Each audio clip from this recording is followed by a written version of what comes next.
So somewhere along the way, I decided to give internet dating a try. This, as it tends to, ended rather poorly. It was nice at first. I met a few nice girls, one of which intrigued me enough that I asked if she wanted to get coffee sometime. She accepted, and we went from there to figure out where and when we were going to meet.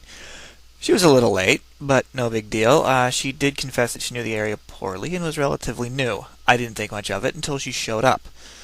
She walked in the restaurant wearing a long, heavy coat and a big, wide-brimmed hat that shaded her face. She looked at the greeter as if she were a piece of meat, then proceeded to slowly shamble over to the table and sit down across from me. I looked at her and said, "You must be Cheryl. The name's Dave. Nice to meet you." She looked at me and said, "Blah." I thought to myself, a zombie. She's a goddamn zombie. So I excused myself to the bathroom so I could plot my escape. I just was not in the mood for sloppy zombie sex that night. But when I came back, she was riding around on the back of the waiter, gnawing at his head. Now, amazingly enough, he was very polite about it.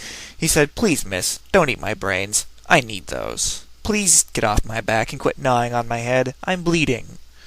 So I walked over, tapped her on the shoulder, and said, "Cheryl, are you a zombie by any chance?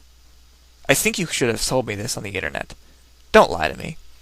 She turned around, looked at me, and said, "Brains." So I lit her on fire, went home, and took a robot to bed instead. It was a bit cold, but at least it didn't attempt to bite off anything attached to me.